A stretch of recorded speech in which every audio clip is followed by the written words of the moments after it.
Hi everyone, welcome to my channel. నా ఛానల్లో వచ్చేసి shopping, travelling, cooking, beauty tips, అలాగే డైలీ వ్లాగ్స్ ఉంటాయి. ఈరోజు అయితే నేను టొమాటో రైస్ నేను ఎలా చేసుకున్నానో చూపిస్తాను. ఇక్కడైతే 2 టొమాటోస్ని ప్యూరీ చేసుకొని పక్కన పెట్టుకున్నాను. ఆనియన్స్ సన్నగా కట్ చేసుకొని పెట్టుకున్నాను. ఒక పచ్చిమిరపకాయ తీసుకున్నాను. ఇక్కడ వచ్చేసి జీడిపప్పులు, ఇక్కడ వచ్చేసి హోల్ గరం మసాలా అంటే లవంగం, దాల్చిన చెక్క అన్నీ ఇక్కడ బాండీ పెట్టేసుకొని, బాండీలో నేనే చేసుకుంటున్నాను. బాండీ పెట్టేసుకొని ఆయిల్, ఒక 2 స్పూన్స్ నెయ్యి వేసుకుంటున్నాను. ఇలా వేసుకున్నాము అంటే మనకి టేస్ట్గా అనిపిస్తుంది. ఎవరైనా ట్రై చేయకపోతే ఒకసారి ట్రై చేయండి. నేను ఇక్కడ హోల్ గరం మసాలా దినుసులు వేసుకున్నాను. అంటే బిర్యానీ ఆకు, దాల్చిన చెక్క, యాలుక్కాయలు, సోంపు, షాజీరా, స్టార్ పువ్వు అవన్నీ వేసుకున్నాను. ఇక్కడ జీడిపప్పులు కూడా వేసుకొని వేయించుకుంటున్నాను. జీడిపప్పులు రెడ్ కలర్లోకి వచ్చేంత వరకు వేయించుకోవాలి. టేస్ట్ అయితే చాలా బాగుంటుంది. అక్కడక్కడ తగులుతూ చూడండి, ఆల్మోస్ట్ రెడీ అయిపోయాయి. ఇవి బాగా ఫ్రై అయిన తర్వాత మనం కట్ చేసి పెట్టుకున్న ఉల్లిపాయలు వేసుకోవాలి. ఉల్లిపాయలు కూడా ఫ్రై చేసుకోవాలి. టేస్ట్ అయితే చాలా బాగుంటుంది. పిల్లలు కూడా చాలా ఇష్టంగా తింటారు. ఒకసారి ట్రై చేయండి. ఎలా వచ్చిందో కూడా కామెంట్ రూపంలో చెప్పండి. నేనైతే ఈ విధంగా చేసుకున్నాను టమాటో రైస్. ఈ ఆనియన్స్ కూడా పచ్చివాసన పోయేంత వరకు ఫ్రై చేసుకోవాలి. ఇక్కడ అల్లం వెల్లుల్లి పేస్ట్ నేను ఫ్రెష్గా వేసుకుంటున్నాను. అప్పటికప్పుడు కచ్చా పచ్చాగా దంచుకొని వేసుకుంటున్నాను. మీ దగ్గర అల్లం వెల్లుల్లి పేస్ట్ అవైలబుల్ ఉంటే అల్లం వెల్లుల్లి పేస్ట్ వేసేసుకోండి. నేనైతే ఇలా వేసుకున్నాను. ఇది కూడా పచ్చివాసన పోయేంత వరకు వేయించుకోవాలి. టేస్ట్ అయితే చాలా అంటే చాలా బాగా వచ్చింది. ఇది మనం పెరుగుతో కానీ రైతాతో కానీ సర్వ్ చేసుకోవచ్చు. చాలా బాగా వచ్చింది. చూడండి, ఇక్కడ రుచికి సరిపడా ఉప్పు కూడా వేసుకోవాలి. ఇలా వేసుకోవటం వల్ల ఏంటంటే ఆనియన్స్ అనేవి త్వరగా ఫ్రై అయిపోతాయి. ఇది ఒక టిప్పు. మనకి ఆనియన్స్ త్వరగా వేగాలి అంటే కొంచెం సాల్ట్ వేసుకుంటే త్వరగా ఫ్రై అయిపోతాయి. ఇదంతా ఫ్రై అయిన తర్వాత మనం టమాటో ప్యూరీని కూడా వేసుకొని పచ్చివాసన పోయేంత వరకు వేయించుకోవాలి. నా వీడియో కనుక చూస్తున్నట్లయితే లైక్ చేయండి. నా ఛానల్ని సబ్స్క్రైబ్ చేసుకోండి. చాలా బాగా ఉంటుంది. ఈ టొమాటో రైస్ అనేది చాలా ఈజీగా చేసుకోవచ్చు. ఫస్ట్ టైం కుకింగ్ చేసే వాళ్ళకి, బ్యాచిలర్స్కి చాలా ఈజీగా అయిపోతుంది.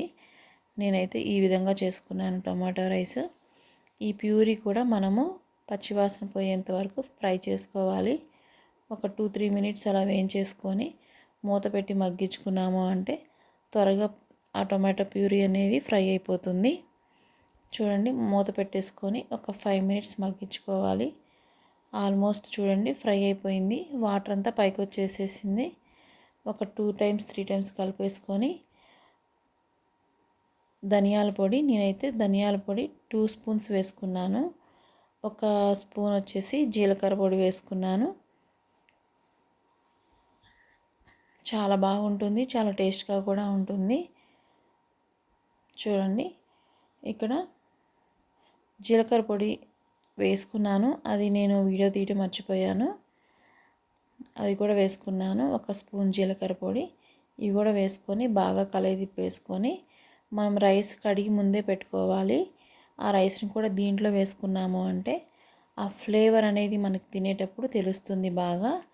ఒకసారి ట్రై చేయండి. ఎవరైనా ట్రై చేయకపోయినట్లయితే కడిగి పెట్టేసుకున్న రైస్ని దీంట్లో వేసేసుకుంటే చాలా బాగుంటుంది. ఒకసారి ఆ గ్రేవీ అంతా కలయిదిప్పేసేసుకొని మనం కడిగి పెట్టిన బియ్యాన్ని దాంట్లో వేసేసుకుందాం. నేనైతే రైస్ వచ్చేసి నార్మల్ రైస్ తీసుకున్నాను. బాస్మతి రైస్ అయినా తీసుకోవచ్చు, అలా కూడా బాగుంటుంది.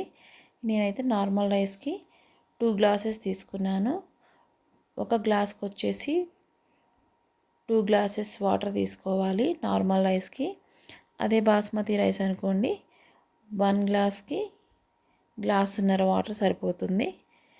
ఒకసారి ఆ గ్రేవీ అంతా చక్కగా రైస్లో కలిసేలాగా తిప్పేసేసుకొని ఒక 2-3 మినిట్స్ మూత పెట్టి మగ్గించుకున్నాము అంటే చక్కగా ఫ్లేవర్స్ అన్నిటి అంతా బియ్యానికి పట్టేస్తుంది. చాలా బాగుంటుంది. ఒకసారి ట్రై చేయండి. చాలా టేస్ట్గా ఉంటుంది. పిల్లలకి సమ్మర్ హాలిడేస్లో చక్కగా ఇంట్లో ఉంటారు కదా, వెరైటీస్ అన్నీ చేసి పెట్టచ్చు. చూడండి, ఇక్కడ ఆల్మోస్ట్ మగ్గిపోయింది. ఒక 2 మినిట్స్ ఉంచిన తర్వాత నేను వాటర్ కూడా యాడ్ చేసుకుంటున్నాను. ఈ వాటర్ యాడ్ చేసుకొని ఒకసారి కలయి తిప్పుకొని మనకి సాల్ట్ అనేది సరిపోయిందో లేదో చెక్ చేసుకోవాలి. సాల్ట్ సరిపోకపోతే ఇప్పుడు యాడ్ చేసేసుకొని మూత పెట్టేసుకున్నాము అంటే ఒక 10 to 15 మినిట్స్లో రైస్ అనేది కుక్ అయిపోతుంది. ఇది మనం సిమ్లోనే చేసుకుంటే రైస్ అనేది మాడిపోకుండా ఉంటుంది. చూడండి, ఇక్కడ ఆల్మోస్ట్ అయిపోయింది.